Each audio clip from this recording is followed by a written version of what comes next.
जय श्री राधे। महाराज जी के चरणों में दंडवत प्रणाम। मुझे ऐसा लगता है कि मेरे मन को कोई मार रहा है। कोई भी व्यक्ति या चीज़ जिससे नज़दीकी बढ़ती है वहाँ से निराशा प्राप्त होती है। कोई भी इच्छा करना मेरे लिए मुश्किल है। कोई भी इच्छा पूर्ण नहीं होती। ऐसा लगता है कोई मुझे हर परिस्थिति में नीचे झुकाने की चेष्टा कर रहा है। कभी वो कोई व्यक्ति नहीं है, हमारा कर्म ही है।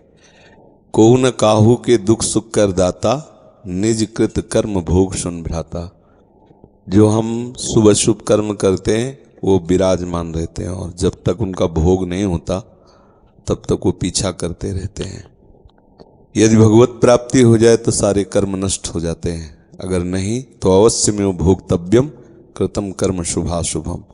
भय देना, संशय पैदा कर देना, फंसा देना, नाना प्रकार के क्लेश पैदा कर देना, बिना किसी बात के भावी भय का चिंतन करके भयभीत हो जाना, ये सब बातें कर्म के, हमारे जो पूर्व कर्म हैं वो बिगड़ गए हैं, वो हमें इस जन्म में परेशान कर रहे हैं। अगर उनसे मुक्ति पाना चाहते हो तो एक ही उपाय है, धर्म पूर्वक चलो और खूब नाम जप करो। अब कोई गंदा कर्म ना होने पावे और नाम जप करो तो भगवान बड़े कृपालु हैं। भगवान कहते अहम त्वाम सर्व पापेभ्यो मोक्षयिष्यामि मा शुचा। मैं तुम्हें समस्त पापों से मुक्त करके पवित्र कर दूंगा। वही कृपा सिंधु मुझे बचा सकते हैं, नहीं तो ऐसे ऐसे हमारे कर्म के हमें दिखाई नहीं दे रहे। जैसे गुप्त रूप से दुश्मन लगा हो और उसके हम निशाने में हो और हमें पता ना हो, ऐसे ही हम बिल्कुल हैं। कर्म हमको अपने निशाने में लिए, बोले अभी तो बहुत अच्छे हंस खेल के गए और ऐसा हो गया। वो तो पहले से ही तैयारी कर्म की, आओ हम तुम्हें देखते हैं। वो कर्म का है, उस कर्म को नष्ट करना एक केवल भगवान के हाथ की बात है। खूब भजन करे, प्रभु से प्रार्थना करे कि मुझे कर्म बंधनों से मुक्त कर दो, क्योंकि ऐसे ऐसे हमसे कर्म हुए कि अगर हम सबका हिसाब भोगने लगे, बहुत जन्म भोगते रहें बराबर तो भी नहीं भोग पाएंगे। तो कृपा करें प्रभु और हमारे कर्म की गोदाम में आग लगा दें, सब भस्म हो जाए तो बात बन सकती है। और ये सब मानना कि कोई हमारे पीछे कुछ लगा दिया है, कुछ ऊपरी चक्कर और भीतरी चक्कर, ये सब बेवकूफ़ी है, इसमें कोई महत्व नहीं है, ये सब अज्ञान की बातें हैं। खास बातें हैं, अगर हमारा कर्म हमको दंड देना तो अभी भूत बन के लग जाएगा। अब झाड़ फूको, न जाना क्या क्या सब करते घूमो, कर्म बिगड़ गया, रोग बन गया, बोले लीवर खराब, किडनी खराब, ये अब पूरे जीवन भर भोगो।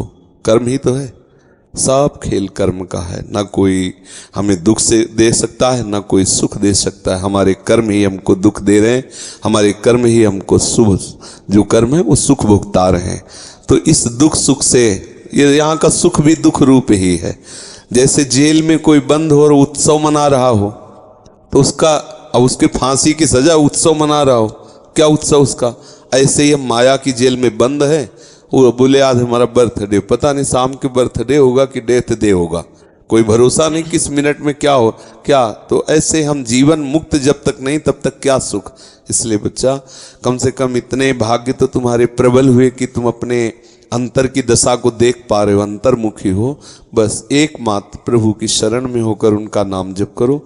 अब कोई गलती ना होने पावे तो अब लो नशानी अब ना नशई हो, ये दृढ़ नियम ले लो तो प्रभु बहुत कृपालु हैं। बहुत मतलब आप सोच नहीं सकते हो कितने कृपालु हैं। वो सब माफ कर देंगे और वो मालिक हैं, वो ईश्वर हैं। जैसे किसी ने एक जगह प्रश्न में लिखा कि हम मानते ही नहीं कि भगवान है। तुम मानते इसलिए नहीं कि अज्ञानी हो, बिना बाप के तुम थोड़ी पैदा हो गए, पिता तो है ही ना। अच्छा, तुम्हारे ना मानने से ऐसा तो नहीं हम नहीं मानते कि हमारा कोई बाप है, तो तुम्हारी बात मानने थोड़ी होगी। कृति है तो कोई रचने वाला है, कृति माने रचना, इसे प्रकृति कहते हैं। तो बोले सब प्रकृति से है, तो प्रकृति एक रचना है, इस सृष्टि भगवान की एक रचना है, तो इसको रचने वाला भी कोई है।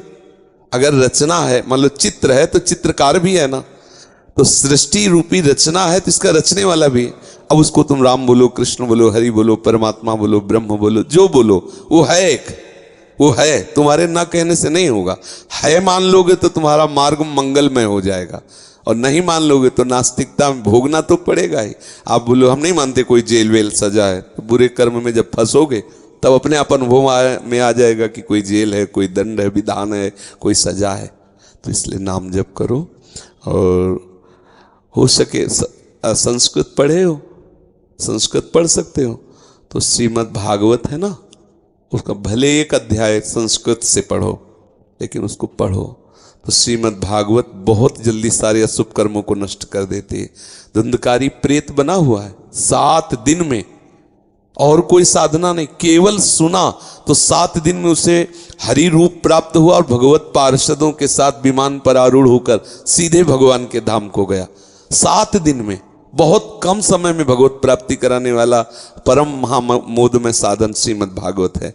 तो जो हिंदी है वो अर्थ है समझने के लिए, लेकिन मूल जो है वो मंत्र है श्रीमद् भागवत के, जो संस्कृत में लिखे ना।